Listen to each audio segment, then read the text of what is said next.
Hello class, good afternoon. स्वागत है आप लोगों का फिर से एक और रोमांचक लेक्चर में। जी हाँ, लेक्चर रोमांचक ही होगा क्योंकि टॉपिक ही वही है, business communication. B Com first year के फर्स्ट सेमेस्टर का जो सब्जेक्ट है। तो देखिए, टॉपिक तो बहुत अच्छी है, सब्जेक्ट भी बहुत अच्छे हैं, कोई बोरिंग इसमें है नहीं, बोरियत है ही नहीं, बहुत अच्छे इसमें पॉइंट्स है। तो जैसे कि मैं बता दूं, लास्ट क्लास में हमने यूनिट 1 जो है कंप्लीट किया था। यूनिट 1 में हमने क्या क्या जाना था? यूनिट 1 में हमने जाना था उसके दो वीडियो जो है यूनिट 1, इसमें introduction, process, importance of communication, यहाँ मैं सामने दिखा रहा हूँ इसीलिए खोलना पड़ा मुझे ताकि आपको दिखा दूँ मैं। तो introduction, process, importance of communication, types of communication, verbal और नॉन वर्बल। तो यूनिट 1 में आपके जो है 2 लेक्चर्स मैंने लिए हैं, 2 लेक्चर्स लिए हैं, 2 वीडियोस बन चुके हैं, उन्हें जाके तुरंत देखें। यूनिट 1 जो है आपका कंप्लीट हो चुका है। अब हम लोग जो स्टार्ट करने वाले हैं, जो शुरुआत करने वाले हैं, वो है यूनिट 2 को लेके। यूनिट 2 जो आपका टॉपिक है, बैरियर टू कम्युनिकेशन। बैरियर का मतलब होता है बाधाएं। कम्युनिकेशन का मतलब हो गया अपने संदेश को या फिर अपनी बातों को एक जगह से दूसरे जगह तक पहुंचाना, एक व्यक्ति द्वारा दूसरे व्यक्ति के पास अपने बातचीत को या भावनाओं को, किसी प्रकार के विचार को पहुंचाना होता है।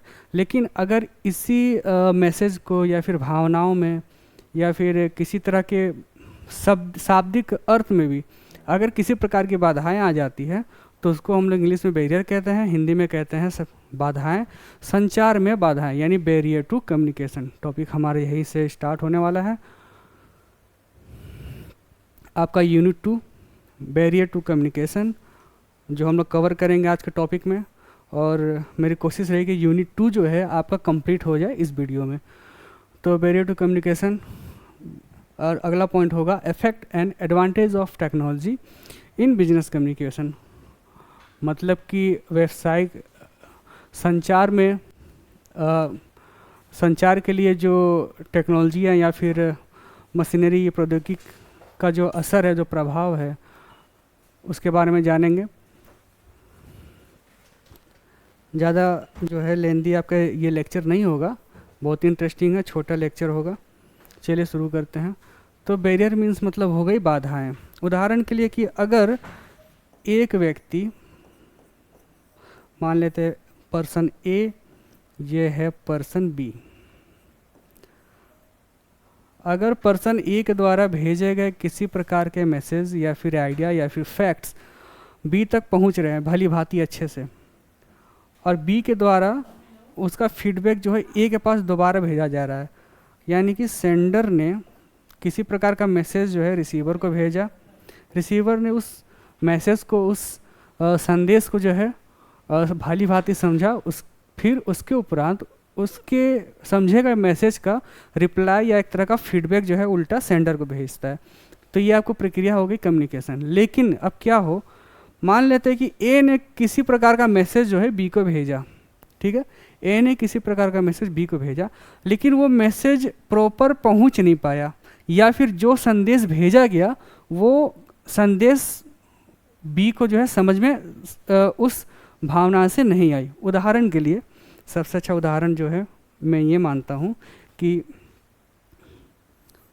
रुको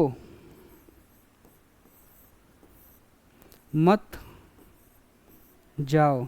देखिए बहुत अच्छा उदाहरण है ये, रुको मत जाओ। मैं फिर से लिख रहा हूँ, रुको मत जाओ। अगर मैं कहूँ कि ए ने कहा है बी को, रुको मत जाओ, रुको मत जाओ, लेकिन बी को क्या समझ में आया? रुको मत जाओ। एक कोमे, जो कोमा लगा है ना, ये जो है अर्थ को बदल दिया है, अर्थ को बदल दिया गया है, यहाँ तक कि भावनाएं भी बदल गई है। लेकिन जब हम लोग बातचीत करते हैं, कम्युनिकेशन करते हैं, तो बातचीत में तो कॉमा नहीं ना आएगा। बातचीत में तो किसी प्रकार का कॉमा या फिर एक्सप्लेनेशन मार्क तो हम लोग लगाते नहीं है बातचीत में।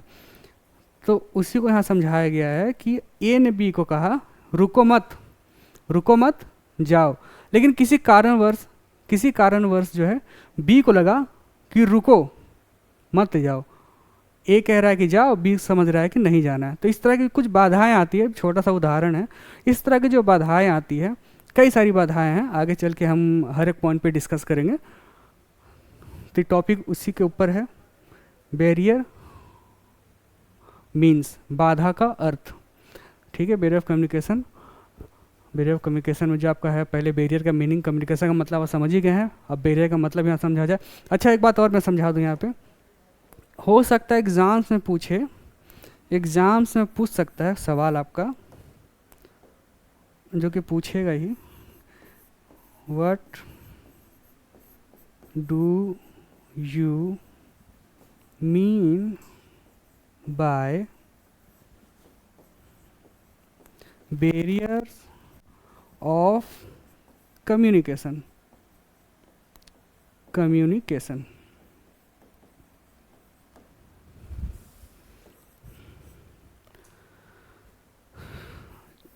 संचार के बाधाओं से आप क्या समझते हैं? संचार के बाधाओं से आप क्या समझते हैं? देखिए, जो मैं यहाँ बोलने जा रहा हूँ वो एग्ज़ाम पर्सपेक्टिव के हिसाब से मुझे को समझाना है, इसीलिए मैंने यहाँ जो है बातें थोड़ी चेंज कर रहा हूँ, टॉपिक से हट रहा हूँ। तो what do mean bye barrier of communication, या फिर संचार के बाधाओं से आप क्या समझते हैं? हमें अच्छे से पता है, मैंने ये पहले भी बताया था जब मैंने ये टॉपिक स्टार्ट किया था, बिजनेस कम्युनिकेशन। मैंने कहा था कि बिजनेस कम्युनिकेशन, मैंने कहा था कि ये दो शब्दों के मेल से बना है। एक आपका है बिजनेस, दूसरा है कम्युनिकेशन, दूसरा है आपका कम्युनिकेशन। तो बेटर एक्सप्लेनेशन के लिए, अच्छे से समझाने के लिए जो है, आप एग्ज़ाम्स में इस चीज़ को ज़रूर यहाँ पे दिखाएं, ज़रूर दर्शाएं अपने कॉपी में, कि अगर सवाल आ रहा what do mean by barriers of communication, तो आप लिखें कि there are the combination of two words, first barrier and other is communication. संचार के बाधाओं से हमें यह समझ में आता है कि ये पहले ये दो शब्दों के मेल से बना है। पहला है आपका संचार, उससे एक्सप्लेन करिए, दूसरा है बाधाएं, उसे आप एक्सप्लेन करिए। तो क्या होगा कि पहले आप जो तोड़ के एक्सप्लेन करेंगे तो थोड़ा सा कॉपी जो है इंटरेस्टिंग भी होता है और बातें थोड़ी सी लंबी भी होती है, तो आइडिया आपको ज़्यादा अच्छे से समझ में आता है। और जो आप समझाना चाह रहे हैं, जो कम्युनिकेट करना चाहते हैं एग्जामिनर के साथ, वो भी जो है अच्छे से उसे समझ में आता है।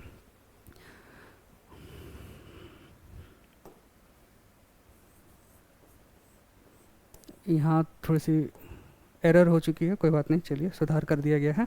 ओके, तो in many cases the message does not reach its destination in its original form.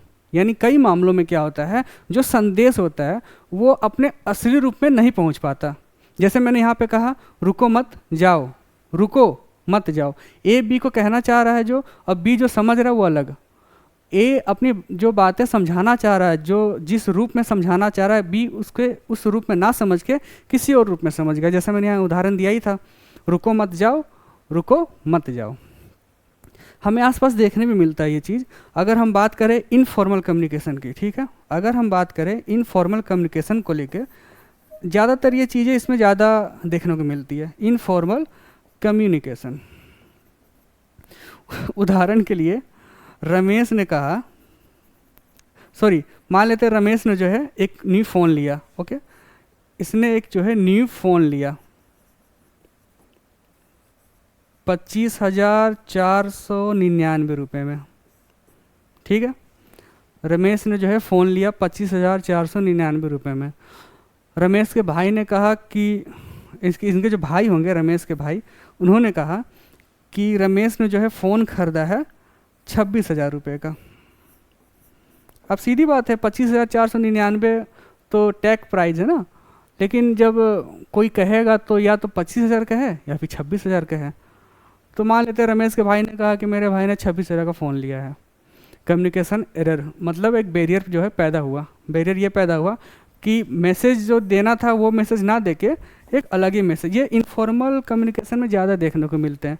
बातें कहाँ से क्या चालू होती है, लेकिन पहुँचते पहुँचते पहुँचते किस रूप में जो है लास्ट पर्सन के पास पहुँचती है, ये बहुत बड़ी बात होती है, जो कि गड़बड़ यहाँ पे होती रहती है, बाधाएं जो है आती रहती है। अच्छा, रमेश ने किसी से कहा होगा, फिर उसने क्या किया, उसने आगे कहा कि रमेश के भाई ने 30,000 का फ़ोन खरीदा। भाई बातें जो है यहाँ पे बाधाएं आनी चालू हो गई, अपने असली रूप में वो संदेश पहुँच ही नहीं रहा है, अपने असली रूप में ये संदेश पहुँच ही नहीं रहा है। ये इनफॉर्मल कम्युनिकेशन में ज़्यादा हमें देखने को मिलते हैं, लेकिन फॉर्मल में ऐसा नहीं है। फॉर्मल कम्युनिकेशन में ऐसा नहीं है। फॉर्मल में क्या है, फॉर्मल में जो है जो भी बातचीत होती है, कोई भी मैसेज होता है, कोई भी संदेश होता है, वो जो है फ्लो होता है ऊपर से नीचे की ओर। मैंने लास्ट क्लास में समझाया था, ऊपर से नीचे की ओर, यानी कि टॉप लेवल से मिडिल लेवल और मिडिल लेवल से लोअर लेवल में ट्रांसफ़र होता है वो मैसेज। और इसका जो है प्रमाण होता है। प्रमाण क्या हो सकता है, प्रमाण आपका हो सकता है नोटिस, एक लिखित प्रमाण होता है, या तो नोटिस हो सकता है, किसी प्रकार का रिपोर्ट्स हो सकता है, किसी प्रकार का मेमोरेंडम हो सकता है, ओके, मेमोरेंडम हो सकता है। तो यहाँ पे बैरियर्स हालांकि हैं, अपवाद है, इसमें भी बैरियर्स आपको दिखेंगे, लेकिन फॉर्मल कम्युनिकेशन में इतने बैरियर्स नहीं आपको दिखाई देंगे जितने आपको इनफॉर्मल में दिखाई देते हैं। ठीक है, जितने आपको इनफॉर्मल में दिखाई देते हैं। ओके, तो पहला पॉइंट जो था, कई मामलों में संदेश अपने मूल रूप में गंतव्य तक नहीं पहुंच पाता, अपने असली रूप में जो है कई बार नहीं पहुंच पाता। अगला पॉइंट है not able to convey the exact meaning because number of internal and external factor affect the process of communication. यानी कि सटीक अर्थ नहीं बता पाते, क्योंकि कम्युनिकेशन के प्रक्रिया में जो है आंतरिक और बाह्य दोनों कारक प्रभावित करते हैं। उदाहरण के लिए, जैसे मैंने अभी एग्जांपल दिया रमेश को लेके, रमेश ने जो है फ़ोन खरीदा, ठीक है, लेकिन इनके भाई ने कहा कि वो 25,499 का नहीं, वो है 26,000 का फ़ोन जो है मेरे भाई ने खरीदा। तो रमेश के भाई ने कहा, ये एक तरह का इंटरनल फैक्टर हुआ, क्योंकि रमेश के भाई हैं, वो इंटरनल फैक्टर में आएंगे।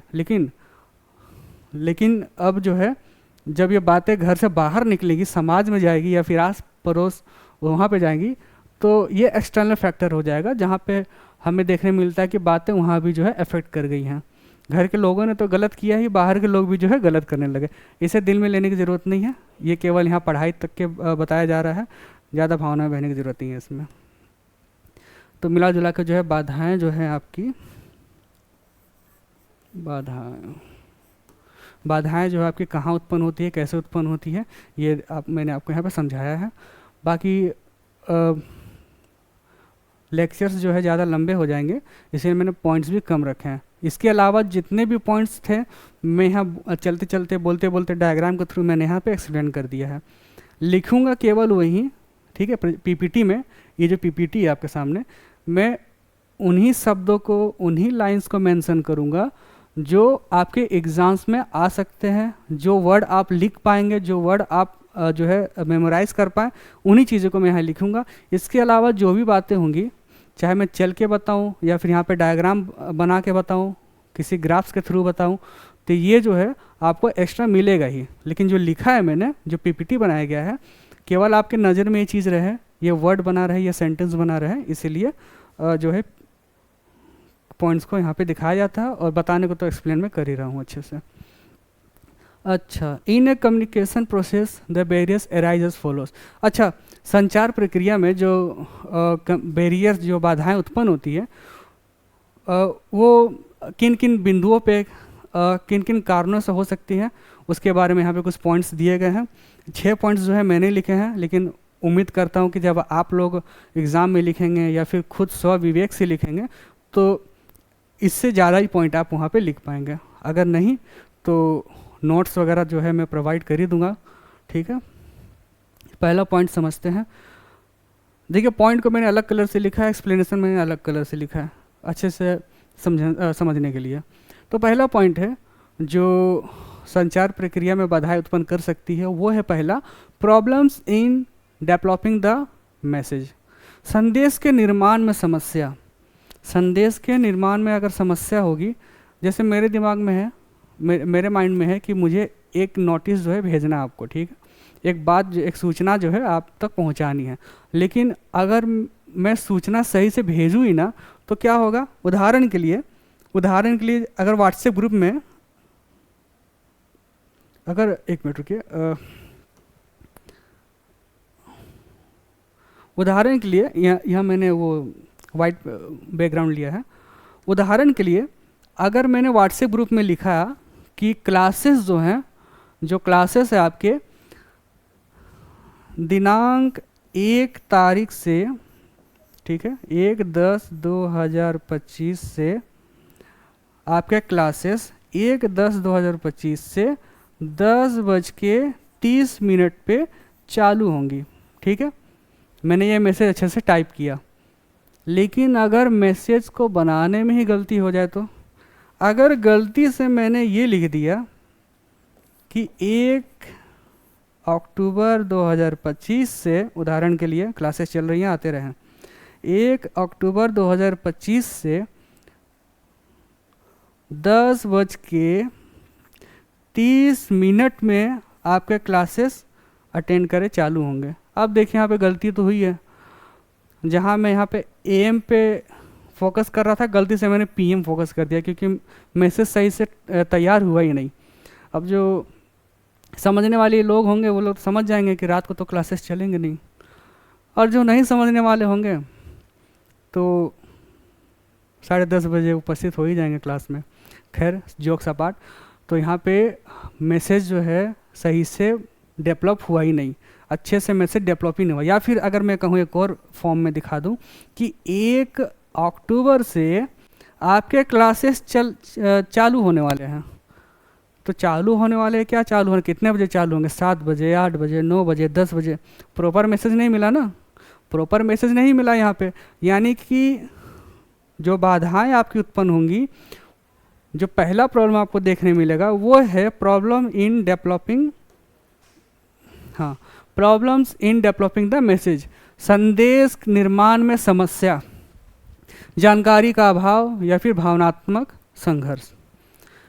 आगे है डिफ़िकल्टी इन एक्सप्रेसिंग आइडियाज़, विचारों को व्यक्त करने में कठिनाई, विचारों को व्यक्त करने में कठिनाई। जैसे इसमें वो सारी बातें आ सकती हैं, उदाहरण के लिए किसी तरह के बहुत ही ऐसे शब्द का इस्तेमाल कर देना जो रिसीवर तक पहुंच तो जाएगा, लेकिन उसे समझने में, उसे कोड करने में जो है दिक्कतें आए। उदाहरण के लिए मैंने शायद यहाँ लिखा भी है, विचारों को व्यक्त करने कठिन है। अच्छा हाँ, देखिए लिखा भी मैंने, उचित शब्दों का चयन ना कर पाना, लेखन का अनुभवहीन ज्ञान, यानी कि अनएक्सपीरियंस्ड नॉलेज। अगर मुझे नोटिस लिखने नहीं आ रहा है, अगर मैं नोटिस नहीं लिख पा रहा हूँ कि आप लोगों के क्लासेस इतने तारीख से इतने बजे शुरू होने वाले हैं, अच्छा अब मैं फिर से जो कहने जा रहा हूँ, आप लोग के क्लासेस इतने 1 तारीख से शुरू होंगे और 10 बजे का समय रहेगा, सभी लोग को उपस्थित होना है। किसी भी प्रकार से कोई किसी प्रकार से ज़्यादातर लोग जो हैं एब्सेंट ना हो, सभी लोगों को उपस्थित होना ही है, अनिवार्य है। अच्छा, अब मैंने जो दूसरा मैसेज कहा, जो मैंने अभी दूसरा वाक्य कहा, इसमें समझ में आ रहा है कि अनिवार्य है, मतलब कि सभी लोगों को आना है। मैसेज का एक सटीक जो वैल्यू मैं देना चाह रहा था मैसेज में, वो वैल्यू उस मैसेज में ऐड हो गया।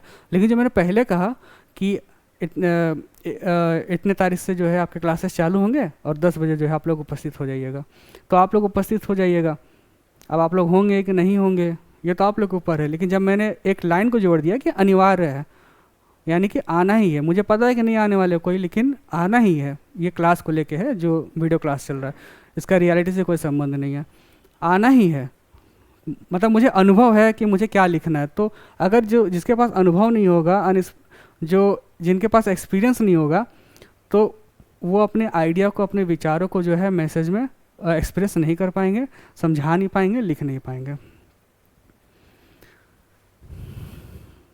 Third point, problems in transmitting the message. अच्छा, अगर मेरे सामने 600-700 लोग खड़े हुए हैं, ठीक है, 600-700 बच्चे मान लेते बैठे हुए हैं, किस तरह का सेमिनार हो रहा है, सारे लोग बैठे हुए हैं, मुझे माइक दिया गया कुछ बातें कहने के लिए, ठीक है।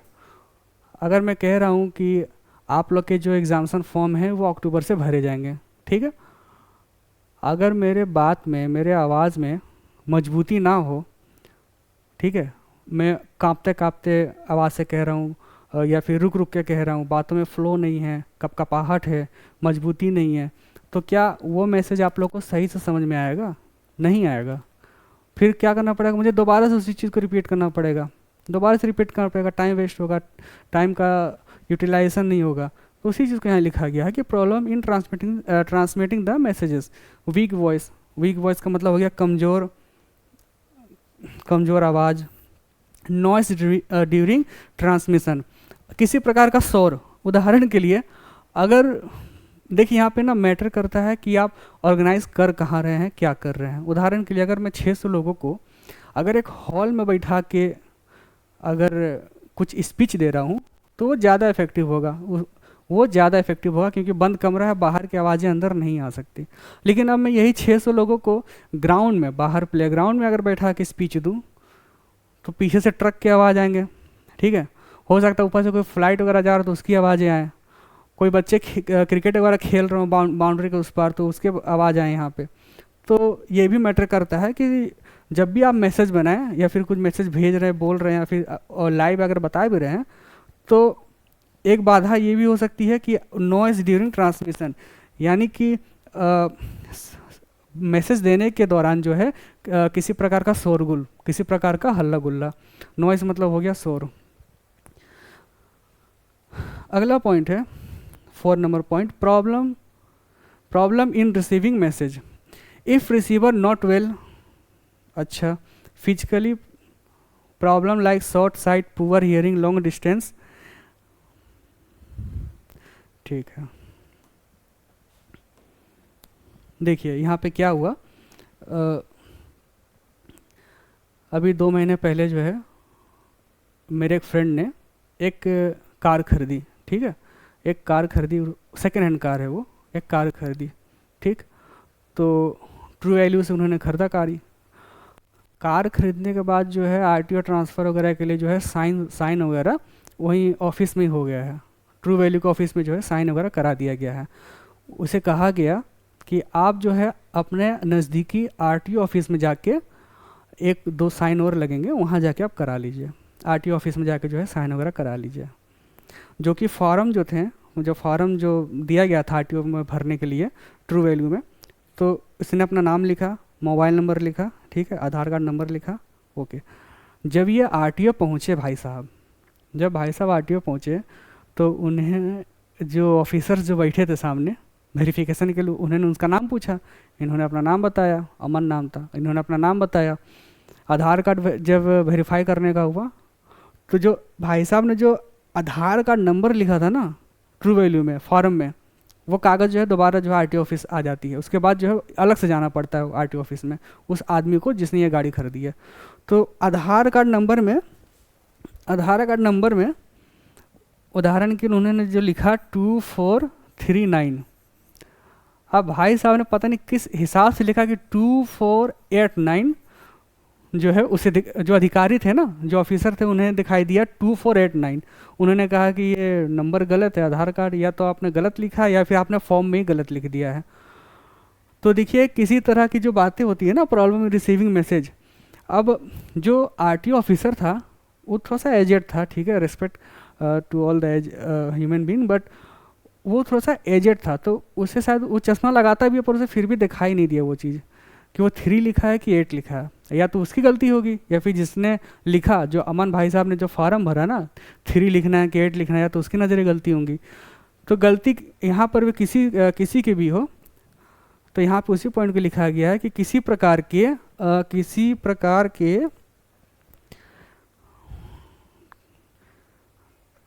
एक मिनट, किसी प्रकार के जो है फिजिकल इलनेस हो गया या फिर नज़र का ना दिखाई देना, ठीक से ना बोलना, ठीक है, पुअर हियरिंग या फिर शॉर्ट साइटिंग। शॉर्ट साइटिंग का मतलब हो गया कि सही से दिखाई ना देना, पुअर हियरिंग यानी कम सुनाई देना, कम सुनाई देना, ठीक है। कुछ चीज़ें, अच्छा ठीक है, अगला पॉइंट में आते हैं हम लोग, 5th point, problem in interpreting the message, यानी कि संदेश की व्याख्या करने में समस्या। संदेश की व्याख्या करने में समस्या, इसमें जो चीज़ें आती हैं वो हो गए भावनात्मक स्थिति, खासकर इसमें इमोशनल स्टेटस जो है ज़्यादा इसमें जोर डालता है। अगर मैं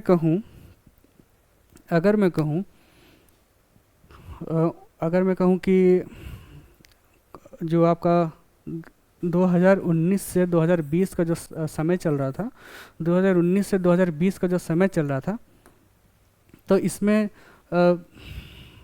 ड्यूरिंग कोविड-19 तो कई सारी चीज़ें जो हैं रिलेटिव्स में, फ्रेंड में, आस पड़ोस में, या फिर आसपास के मोहल्ले में, अपने गांव में, बगल के गांव में कई सारी बातें जो हैं, बहुत सी डिजीज़ जो है हमें सुनने मिलती थी कि फलाने डिजीज़ ये वो। तो उस मैसेज को जब कहीं मतलब उस बात को कहीं डिस्कस करना होता था तो कई बार जो है ना दिल बैठ जाता था, दिल जो है बैठ जाया करता था। तो कई बार होते कि हम लोग अगर कुछ बात कह रहे हैं, प्रोनाउंस कर रहे हैं, तो बातें जो है बैठ जाती है। तो इसमें एक इफेक्ट पड़ता है इमोशनल स्टेटस, इसका भी एक असर पड़ता है कि अपने मैसेज को जो है सही से नहीं बता पाना, या फिर सही से जो है व्याख्या या फिर समझा नहीं पाना, एक इमोशनल फैक्टर भी जो है पैदा हो जाता है। हॉस्पिटल्स वगैरह में अगर ऐसी कोई घटना घट गई तो नात बात सब रिश्तेदार पूछने लगते क्या हुआ क्या हुआ, लेकिन जिसके साथ ये घटना घटा है उसके परिवार वाले कहाँ बोल पाते हैं, कुछ शौक में रहते हैं। तो यहाँ पे जो है इमोशनल स्टेटस भी जो है मैटर करता है किसी प्रकार के जो है बाधाओं को उत्पन्न करने के लिए। अगला पॉइंट है 6th पॉइंट है, difference between sender and receiver. ज़्यादातर ऐसे केसेस जो आपके होते हैं, उदाहरण के लिए मान लेते हैं कि एक टूरिस्ट है, ठीक है, एक टूरिस्ट है, वो जो है आए हैं आपके जर्मनी से, ठीक है, जर्मन के हैं वो, तो जर्मनी से वो इंडिया आए हैं, वो इंडिया आए हैं घूमने के लिए, ट्रैवल करने के लिए। अब वो इंडिया के आगरा आए, ठीक है, आगरा जहाँ, ठीक है, आगरा आए, ताजमहल घूम रहे हैं, सब कुछ देख रहे हैं, अच्छे से घूम फिर रहे हैं, ठीक है। अब इन्हें भूख लगी, अब ये सोचे कि कुछ खाया जाए, ठीक है। अब ये जर्मनी में है तो पता नहीं वहाँ पे समोसे को क्या कहते होंगे भाई, यहाँ तो समोसा या फिर चाउमीन या फिर लोकली भाषा में जो हम लोग कहते हैं गुपचुप, पुचका या फिर पानी पूरी। अब जर्मन से जो घूमने के लिए टूरिस्ट आए वो कैसे किसी चीज़ को मांगेंगे, या तो उंगली दिखाएंगे, है ना, दिस दैट, ऐसा से उंगली दिखाएंगे। तो डिफरेंस बिटवीन सेंडर रिसीवर, अगर सेंडर अपना मैसेज ही तो पहुंचा रहा है, सेंडर रिसीवर, अगर इन दोनों का बैकग्राउंड भी अलग रहेगा, चाहे वो लैंग्वेज पर्पस से हो, ठीक है, चाहे एज का डिफरेंस हो, कास्ट हो, चाहे कल्चर हो, तो वहाँ पर भी जो है आपकी बाधाएं जो है उत्पन्न हो जाती हैं,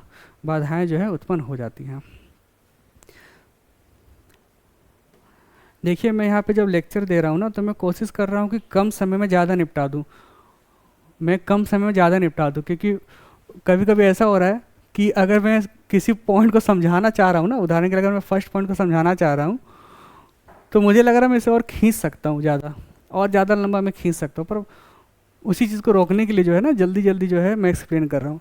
यहाँ पे मैंने 6 पॉइंट लिखा है, इसके अलावा भी कई सारे पॉइंट्स जो है आप खुद से डेवलप कर सकते हैं। अब अगले पीपीटी में आते हैं, जो हमारा टॉपिक होने वाला है effect of technology on business communication. व्यवसाय संचार में जो है टेक्नोलॉजी का क्या प्रभाव है। हम लोग जो है इससे अलग नहीं हैं, हम लोग इससे अछूते नहीं हैं, बहुत ही सिंपल लेक्चर है। अगर टेक्नोलॉजी की बात आती है तो हमें समझ में आता है कि टेक्नोलॉजी जो है हमें 2 रूप से जो है एडवांटेज देता है। पहला तो आपका लेस टाइम, आपका तो समय बचाएगा, ठीक है, टेकिंग लेस टाइम, और दूसरा नो वेस्टेज ऑफ रिसोर्स, किसी प्रकार के जो है आपके संसाधनों का जो है नुकसान नहीं कराएगा। उदाहरण के लिए अगर पहले क्या होता था कि अगर चिट्ठी भेजनी होती थी ना, तो आप पेपर खरीदते थे, पेन भी खरीदते थे, लिखते थे, लिफाफा खरीदते थे, अंदर भरते थे, स्टाम्प पेपर खरीदते थे, जाके जमा करते थे काउंटर में उसकी जो फीस होती थी वो आप देते थे, ठीक है। फिर 1 हफ्ते बाद, 10 दिन बाद या 15 दिन के बाद जो है जहाँ भेजना चाहते हैं वहाँ पर जो है वो लेटर पहुँच जाया करता था। लेकिन अब टेक्नोलॉजी में क्या है कि आपका समय भी बच रहा है। समय बचने का मतलब है कि अगर आपने कंप्यूटर से, मोबाइल से, थ्रू इंटरनेट अगर आपने एक क्लिक भी किया ना, तो मैसेज जो है चंद सेकंड भी ना लगे, मैसेज जो है रिसीवर तक पहुंच जा रहा है। तो आपका टाइम तो बच ही रहा है, प्लस पहले लेटर लिखने के लिए जो स्टेशनरी की आपकी ज़रूरत पड़ती थी, वो स्टेशनरी का खर्चा भी बचा, आपका खर्चा बचा, यानी नो पेपर वर्क हुआ, पेपरलेस, पेन का इस्तेमाल नहीं हुआ, तो कह सकते हैं कि प्लास्टिक का भी इस्तेमाल नहीं हुआ। इस तरह से समझा जाए तो आपका जो है वेस्टेज ऑफ रिसोर्स, आपका रिसोर्स बच रहा है, समय बच रहा है। जो यहाँ पे देखिए पहला पॉइंट है इंक्रीज स्पीड, जैसा मैंने कहा इंक्रीज इंक्रीज स्पीड यानी कि बढ़ी हुई गति। Message are deliver instantly across the globe, यानी कि सारे वर्ल्ड में आप कहीं भी जो है तुरंत जो है मैसेज इंस्टेंटली भेज सकते हैं। अगला क्या है ग्लोबल कनेक्टिविटी। हम ऐसा कह सकते हैं कि टेक्नोलॉजी के थ्रू जो है हम भारतवासी ईरान में बैठे लोग के बारे में भी जान सकते हैं, ठीक है, वहाँ क्या कल्चर है उसको भी जान रहे हैं, दुबई में क्या कल्चर है, क्या नियम है उसके बारे में भी जान रहे हैं, अमेरिका में क्या अपडेट्स हो रहे हैं, वहाँ के स्टॉक मार्केट में क्या उतार चढ़ाव हो रहा है, हम इसके बारे में भी जान रहे हैं। तो बहुत ही सिंपल है कि ग्लोबल कनेक्टिविटी एक तरह से जो है आपको रखती है। ऐसा भी देखने को मिलता है, जो कि ऐसा हो भी रहा है, ऐसा भी देखने को मिलता है कि अगर मैं आईफोन की बात करूँ ना, आईफोन जब लॉन्च होता है, जब इंडिया में अगर लॉन्च हुई है तो इंडिया में तो भीड़ लगती है, लेकिन अगर फॉरेन कंट्री में भी अगर आईफोन अगर लॉन्च हो रहे हैं या फिर मिल रहे हैं नॉर्मल मार्केटिंग डे में भी, डे टू डे प्रोडक्शन मतलब डे टू डे टाइम पे भी, तब भी जो है लोग जो है कस्टमर, यहाँ के ग्राहक जो है वहाँ जाकर जो है ख़रीदना ज़्यादा प्रेफर करते हैं। यानी कि ग्लोबली कनेक्टिविटी ये दुनिया भर के ग्राहक और टीमों के साथ संचार का सक्षम बनाता है। यहाँ मैंने लिखा भी है enables communication with clients and teams world wide. Paperless communication, जैसा मैंने कहा, एक जगह से दूसरी जगह तक बातचीत करने के लिए, मैसेज भेजने के लिए जो है आपको जो पहले स्टेशनरी की ज़रूरत पड़ती थी, अब उस स्टेशनरी की ज़रूरत जो है यहाँ पे कटौती की गई है, किसी प्रकार का जो है अब कम ही इस्तेमाल किया जाता है। हाँ, लेकिन एक बात है, ये जो बातें जो अभी है ना पेपरलेस कम्युनिकेशन, अभी भी गवर्नमेंट ऑफिस या कोई भी ऑफिशियल डेस्क हो गया, तो वहाँ पे अभी भी जो है कुछ जगहों पे पेपर का इस्तेमाल किया जाता है हैंड्स प्रूफ के लिए, ठीक है। अच्छा, आगे एफिशिएंट रिकॉर्ड कीपिंग, कुशल रिकॉर्ड रख रखाव। हमें पता है कि अगर हम मेल कर रहे हैं, चैट्स कर रहे हैं, कॉल कर रहे हैं, can be stored for future reference, यानी कि भविष्य के संदर्भ के लिए संग्रहित किया जा सकता है। अगला पॉइंट है राउंड द क्लॉक कम्युनिकेशन। इसमें कोई टाइम नहीं है, समय नहीं है कि आप पोस्ट ऑफिस पहले आप जाते थे तो कहा जाता था कि 10 से 2 बजे तक आपका स्पीड पोस्ट होगा। अगर आपको लेटर भेजना है, स्पीड पोस्ट करना है तो 10 से 2 बजे के बीच में आए, या फिर नॉर्मल भी अगर आपको करना है तो 10 से 4 बजे के बीच में कभी 3 बजे के बीच में कभी भी जो है आप आके जो है पोस्ट कर सकते हैं। लेकिन इसमें कोई टाइम नहीं है, टेक्नोलॉजी में ऐसा कोई टाइम नहीं है। अब तो रात के 2 बजे 12 बजे भी जो है आप कम्युनिकेट कर सकते हैं। 24 घंटे संचार किसी भी स्थान से 24/7 उपलब्ध है। अच्छा, अगला पॉइंट है एनहेंस कम्युनिकेशन टूल, उन्नत संचार उपकरण। यूज ऑफ टेक्स्ट, आप टेक्स्ट का इस्तेमाल कर सकते हैं, ऑडियो, आप ऑडियो का इस्तेमाल कर सकते हैं, वीडियो का इस्तेमाल कर सकते हैं, एंड ग्राफिक्स मैक्स जैसे अगर मैं बताऊं कि मैं ये बातों को आप तक समझा रहा हूं, ठीक है। अब देखिए यहाँ पे मैंने क्या क्या इस्तेमाल किया है।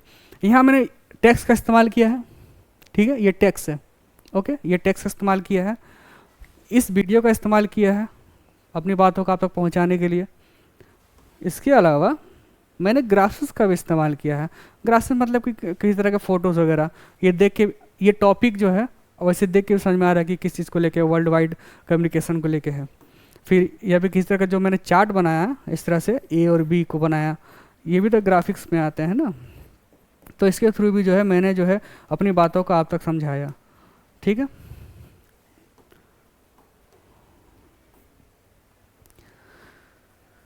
तो enhance communication tool, use of text, audio, video, graphics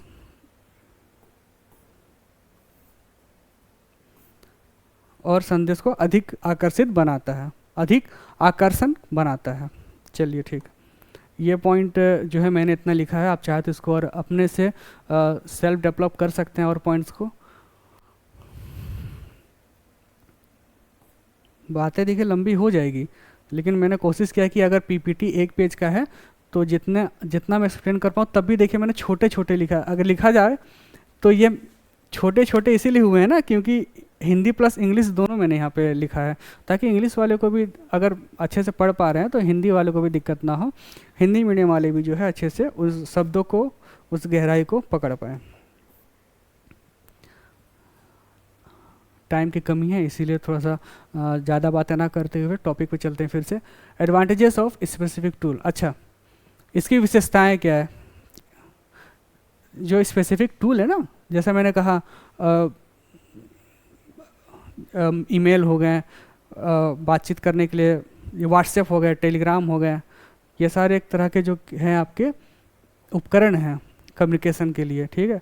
तो उसके क्या लाभ हैं पता सभी को है, यहाँ मैं शब्द दे रहा हूँ, ठीक है। एक बार देख लीजिए, वेरी इंपॉर्टेंट, इग्नोर ना करिएगा। हो सकता है कुछ ऐसी चीज़ें हो जो नहीं आपको यहाँ पे समझ में आए, नई चीज़ें लगे। ईमेल, ईमेल यहाँ पे मैं एक चीज़ बता दूँ, जब यहाँ तक पहुँच ही गया हूँ तो सोचा बता ही देता हूँ। पहले जो मैंने आपको कहा, पहले क्या होता था, अगर आप किसी मेल को, ठीक है, लेटर हो गया या फिर किसी प्रकार की स्पीड पोस्ट हो गया, आप लिखते थे, मोड़ते थे, लिफाफे में डालते थे, काउंटर में जाकर जमा करते थे, उसके बाद जो है वो वहाँ से 15 दिन का समय लेता, चाहे 10 दिन का समय लेता, वहाँ तक पहुँच जाता था अपने रिसीवर तक। लेकिन आज के समय हमें समझ में आता है कि ईमेल जो है, पहले आपका क्या चलता था, पहले आपका मेल चलता था, पहले जो है आपका मेल चलता था। लेकिन आधुनिक समय में जो है आपका ईमेल आ गया है, ठीक है। यहाँ पे ई का मतलब हो गया इलेक्ट्रॉनिक, इलेक्ट्रॉनिक, इलेक्ट्रॉनिक मेल, यहाँ मैं लिख दे रहा हूँ इलेक्ट्रॉनिक मेल। मेल का मतलब जो सा मैंने एक्सप्लेन किया अभी, और इलेक्ट्रॉनिक का मतलब हो गया, इलेक्ट्रॉनिक का मतलब हो गया कि एक तरह के तरंग के द्वारा, एक तरह के तरंग के द्वारा, एक तरह के विद्युत कनेक्शन के द्वारा मैसेज जो है तुरंत यहाँ, जैसे कैसे यहाँ बटन दबाता तो फैन चालू हो जाता है इंस्टेंट, इलेक्ट्रॉनिक के थ्रू से, उसी तरह इलेक्ट्रॉनिक मेल, जैसे यहाँ पे बटन दबाया तुरंत मैसेज वहाँ पहुँच जाएगा, यहाँ बटन दबाओ मैसेज वहाँ पहुँच जाएगा। तो ईमेल जो है आपके दो शब्दों से मिलके बना है, electronic mail, electronic, exam purpose से वेरी इंपॉर्टेंट, जो मैं लिख रहा हूँ उस शब्द को तो रिमेंबर करते रहिएगा, इलेक्ट्रॉनिक मेल, ये दो शब्दों से मिलके बना है, ठीक है, इलेक्ट्रॉनिक और मेल, शॉर्टकट में कहते हैं ईमेल। अच्छा, ईमेल का इस्तेमाल best suited for formal and official communication, किसी भी तरह के जो है ऑफिस कम्युनिकेशन के लिए, ऑफिस नोटिस के लिए, ऑफिस मैसेजेस के लिए जो है ईमेल का इस्तेमाल किया जाता है, ठीक है। चाहे अगर मैं बात करूं कि स्कॉलरशिप का लास्ट डेट जो है आपका ये है, ठीक है, एडमिशन का लास्ट डेट आपका ये है, ये जो मैसेज जो हमें ऊपर से, जैसे हमारा जो स्कूल है, कॉलेज है, इस कॉलेज को जो है मैसेज ऊपर से आते हैं, ठीक है, ऊपर के जो ब्लॉक हैं या फिर DIOs हैं, अधिकारी हो गए, वो लोग जो है भेजते हैं स्कूल के मेल ID पे, ठीक है। चाहे UPMSP जो बोर्ड हो गया वो जो है कोई भी मैसेज होगा आपको मेल आईडी पे भेजते हैं। तो ये पॉइंट वहीं पे लिखा गया है कि best suited for formal and official communication शब्द याद रहे। Allow sharing of attachment, email में आप अटैचमेंट वगैरह, अटैचमेंट का मतलब हो गया कि आप फ़ोटो भेज सकते हैं, पीडीएफ भेज सकते हैं, म्यूजिक्स भेज सकते हैं, वीडियोस वगैरह भेज सकते हैं, ठीक है। तो अटैचमेंट का मतलब वो सारी चीज़ें हो गई, डॉक्यूमेंट्स, रिपोर्ट्स, इमेज साझा करने की सुविधा देता है। अच्छा,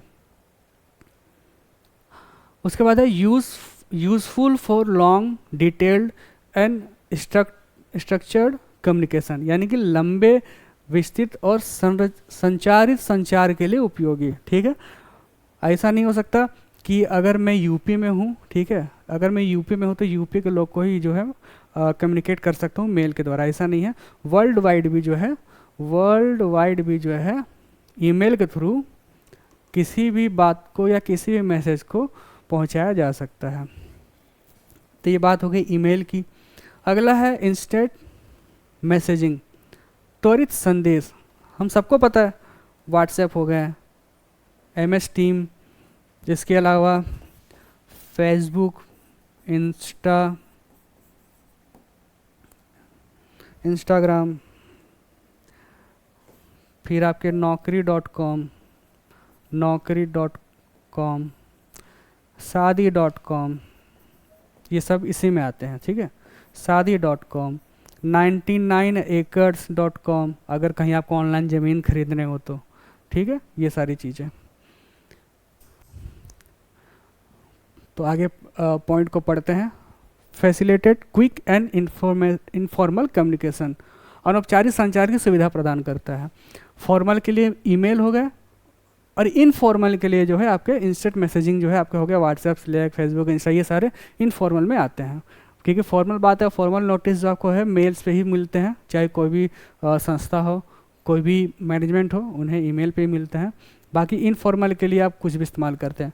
आप भी जानते होंगे, अगर आप अपने फ्रेंड से बातचीत करते होंगे तो व्हाट्सएप से करते होंगे, इंस्टाग्राम से करते होंगे, फेसबुक से करते होंगे, है ना। लेकिन अगर कुछ नोटिस वगैरह लेना हो, अगर कोई ऑफिस वर्कर है, उसे जानना हो कि आगे का क्या स्ट्रक्चर आया है, आगे का क्या मेमोरेंडम है, तो वो क्या चेक करता है, वो मेल चेक करता है। चलिए ठीक है। Ensure immediate response and feedback, तुरंत प्रतिक्रिया और फीडबैक सुनिश्चित करता है। इसमें क्या, तुरंत प्रतिक्रिया का मतलब ये है कि आपने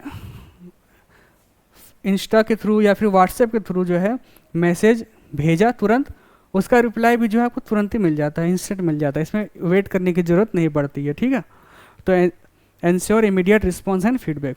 अगला पॉइंट है group chat improve team work and coordination. Email में क्या है ना, ईमेल में क्या है कि ईमेल में क्या है,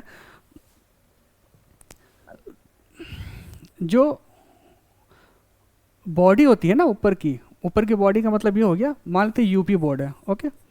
यूपी बोर्ड ने एक मेल डाला अपने कॉलेज में, ठीक है, संत कबीर विद्यापीठ महाविद्यालय मगहर। यूपी बोर्ड ने जो है एक मेल डाला, ठीक है, कॉलेज में। यहाँ पे हम समझ सकते हैं कि एक बॉडी है, एक बॉडी ने जो है दूसरे बॉडी या दूसरे संस्था को दिया, एक फॉर्म को जो है ईमेल किया। अच्छा, लेकिन हमें यहाँ क्या देखने मिलता है कि इसमें क्या है कि ग्रुप चैट भी, हम लोग को ग्रुप चैट करने की भी जो है आज़ादी मिल जाती है इंस्टेंट मैसेज में। यहाँ पे एक साथ जो है अगर 10 फ्रेंड है, 20 फ्रेंड है, 25 फ्रेंड है, यहाँ तक कि अगर परिवार के 10 सदस्य है, 15 सदस्य है, 20 सदस्य हैं, वो सब जो है ग्रुप में भी जो है डिस्कशन कर सकते हैं। हालांकि वो चीज़ हमें ईमेल में देखने को नहीं मिलते। तो group chat improve team work and coordination. अच्छा, ये 3 पॉइंट। उसके बाद आता है वीडियो कॉन्फ्रेंसिंग, एग्जाम में पूछा जाएगा। वीडियो कॉन्फ्रेंसिंग हम सबको पता है, फिर भी एक बार देख लिया जाए, हो सकता है कुछ नई पॉइंट्स जो है आप लोग को यहाँ पे देखने को मिले। Provide real time face to face interaction without travel, बिना किसी यात्रा के वास्तविक चित्र, ठीक है, दिखा के बातचीत करना या फिर कम्युनिकेशन करना। उदाहरण के लिए अगर वर्क फ्रॉम होम में बात करूँ, अगर मैं वर्क फ्रॉम होम की बात करूँ तो जब कोविड के केसेस चल रहे थे ना, तो उस समय ऑफिस आना अलाउ नहीं किया गया था, लेकिन काम हो रहे थे। तो काम कैसे हो रहे थे, आप घर से जो है ये स्क्रीन लगा दिया गया है, ठीक है, कंप्यूटर लगा दिया गया, उसके ऊपर वेबकैम रख दिया गया है। आप जो मीटिंग्स कर रहे हैं, ठीक है, मीटिंग्स कर रहे हैं, बाकायदे कोट वोट पहन के अच्छे से टाई लगा के मीटिंग्स हो रही हैं, हर एक टॉपिक को डिस्कस किया जा रहा है, बातों को समझाया जा रहा है, कम्युनिकेट किया जा रहा है, ठीक है, आपस में सभी लोग कर रहे हैं। तो ये क्या ऐसा तो नहीं हुआ ना कि मुझे ऑफिस जाना पड़ा, ऑफिस तो नहीं जाना पड़ा मुझे, मैं घर पर रहकर, घर पे क्या कहीं भी किसी भी जगह से जो है अपनी बातों को जो है अपनी बातों को वास्तविक समय में आमने सामने प्रदान कर रहा हूँ, मैं अपनी बातों को पहुँचा रहा हूँ, दिखा रहा हूँ, हर एक चीज़ को जो है बाकायदे की डिसिप्लिन के साथ, बाकायदे कोट है, प्रेस किए हुए कपड़े हैं, टाई है, ठीक है। तो इस पॉइंट को जरूर लिखना होगा। Interaction with provide real time face to face interaction without travel, यानी कि बिना यात्रा के वास्तविक समय में आमने सामने बातचीत जो है प्रदान करता है। आगे, save time and reduce travel cost. अभी मुझे जाना पड़ता, ठीक है, उदाहरण के लिए अगर मुझे कॉलेज जाना पड़ता तो 50 रुपये 60 रुपये जो है मुझे ट्रैवल टेम्पो को या फिर बस का किराया देना पड़ता। इसके अलावा अगर खुद की बाइक भी है तब भी मुझे पेट्रोल भराना ही पड़ता। लेकिन वीडियो कॉल में क्या हुआ कि जब मैंने उस मीटिंग को मैंने अटेंड कर लिया तो मुझे जाना तो नहीं पड़ा ना कहीं पे, आखिर वो पैसे बचे, वो मनी बचा, वो पैसे जो है सेव हुए। तो save time and reduce travel cost, आपका समय बचाता है और यात्रा लागत कम करता है। उसके बाद क्या है, screen sharing supports presentation and collaborative discussion. Screen sharing प्रस्तुति और सहयोग में चर्चाओं का समर्थन करता है। इस पॉइंट का सबसे अच्छा एग्जाम्पल यही है जो अभी आपको दिखाई दे रहा है, ठीक है, यही है आपका सबसे अच्छा एग्जाम्पल स्क्रीन शेयरिंग से जो है या फिर कोलैबोरेटिव डिस्कशन जो है यहाँ पे कर रहा हूँ मैं। हालांकि ये लाइव होता है लेकिन उदाहरण के लिए मैंने यहाँ पे दिखा दिया है। यहाँ देखिए कुछ आपके मैसेजिंग ऐप है, आधे तो ये मैसेंजर हो गए, वीचैट हो गए, लाइन हो गए, लिंक्डइन हो गया, व्हाट्सएप हो गया, टेलीग्राम हो गया, ये गूगल मीट मैसेजिंग ऐप, इसका नाम मैं भूल रहा हूँ। तो ये सारे आपके यहाँ पे चार्ट्स वगैरह दिए गए हैं, ठीक है, ग्राफिक्स का इस्तेमाल किया गया है। अच्छा, इसके अलावा ठीक है, ईमेल, इंस्टेंट मैसेजिंग, वीडियो, हालांकि और भी कई सारे एलिमेंट्स जो है इसमें ऐड होते हैं, लेकिन समय बचाने के लिए जो मेन एलिमेंट्स एग्ज़ाम्स में आ सकते हैं उन्हीं को यहाँ पे समझाया गया है, ठीक है। इसके अलावा जो है खुद से इम्प्रोवाइज़ कर सकते हैं। अगर आप कहेंगे तो मैं अगली वीडियो में और भी चीज़ों को ऐड कर दूंगा, ठीक है, कन्फ्यूजन नहीं होगी मेरे लेक्चर में। क्या करता है देखिए, आपका जो आपका टूल्स है जो आपके टूल्स उसका एडवांटेज, टाइम सेव, जैसे मैंने कहा टाइम बचाता है, ठीक है। फास्ट एक्सचेंज ऑफ इंफॉर्मेशन, जो मैसेज या फिर सूचना, जो विचार जो भी है कम्युनिकेशन के लिए वो बहुत तेज़ी से होता है इसमें, ठीक है। इसमें जो है बहुत तेज़ी से जो है हर एक चीज़ को किया जाता है। मैसेज जब पहुंचेगा तुरंत फीडबैक भी आपको मिल ही जाएगा, रिप्लाई मिल ही जाएगा। कॉस्ट इफेक्टिव, मतलब कि ज़्यादा खर्चीला नहीं है, किफ़ायती है, ठीक है, ज़्यादा खर्चीला नहीं है। Reduce expenses on travel and paper, ठीक है, यात्रा, किसी तरह का यात्रा ट्रैवल का जो मैंने अभी एग्जांपल दिया, या फिर किसी तरह के पेपर हो, वही स्टेशनरी, जो पहले मेल और ईमेल में मैंने अभी डिफरेंस समझाया था 5 मिनट पहले। रिड्यूस एक्सपेंसेस ऑन ट्रैवल, आपका यात्रा में खर्च बचाता है। एंड पेपर में भी जो है आपका खर्च बचाता है कि आपको स्टेशनरी वगैरह खरीदने की ज़्यादा ज़रूरत नहीं पड़ती इसमें। अच्छा, अगला पॉइंट, कोलैबोरेशन यानी कि सहयोग, support team work and remote working. Team work और रिमोट वर्किंग का मतलब ये हो गया कि अगर एक कंपनी में 20 लोग हैं, मान लीजिए एक कंपनी है, ठीक है, ये एक कंपनी है, इसके अंदर अगर 20 लोग काम कर रहे हैं, ठीक है, इसके अंदर 20 लोग काम कर रहे हैं, तो ये 20 के 20 जो है अपने घर से, यानी कि वर्क फ्रॉम होम, ये 20 के 20 जो है अपने वर्क फ्रॉम होम यानी अपने अपने घरों पे बैठ कर भी जो है उस चीज़ को, उस मीटिंग को अटेंड कर सकते हैं और जो है ये संस्था, जो कंपनी है, उसके गोल को अचीव कराने में अपना सहयोग दे सकते हैं। ऐसा नहीं हो सकता कि कंपनी अगर 20 के 20 एम्प्लॉय घर पे हैं तो कंपनी बंद हो जाएगी, नहीं, ऐसा कुछ नहीं है। वो काम जो है चलता रहेगा, कार्य चलता रहेगा। अगला है ट्रांसपेरेंसी एंड अकाउंटेबिलिटी, पारदर्शिता और जवाबदेह।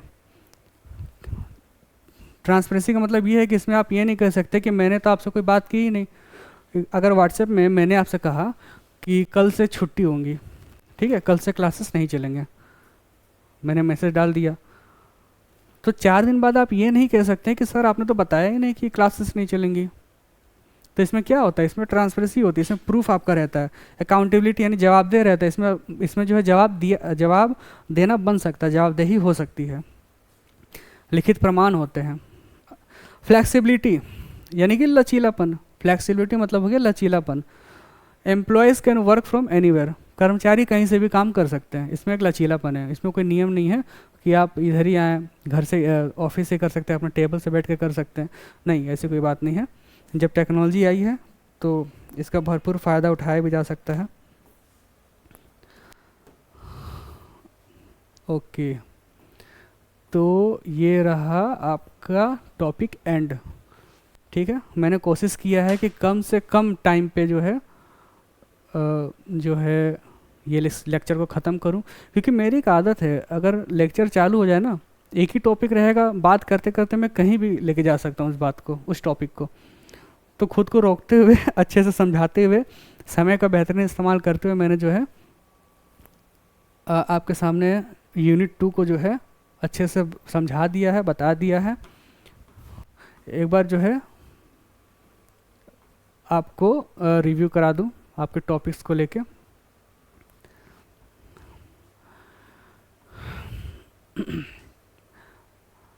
तो जैसे कि हमें यहाँ देखने को मिलता है कि आपके जो यूनिट 1 थे, इसके जो है 2 वीडियोस आ चुके हैं, ठीक है, पहला पार्ट में, सेकंड पार्ट में। ये जो यूनिट 3 जो मैंने आज लिया, ये 3rd पार्ट में आएगा।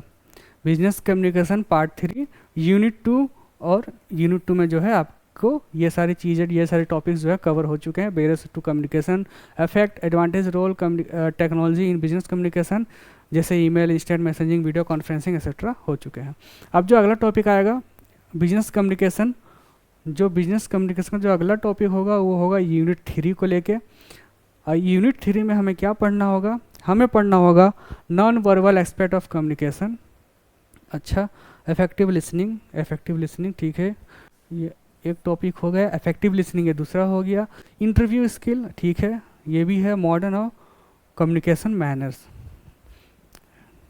कम्युनिकेशन करने के जो है गुण क्या होते हैं, मैनर्स क्या होते हैं, वो भी यहाँ पे हमें सीखने को मिलेगा।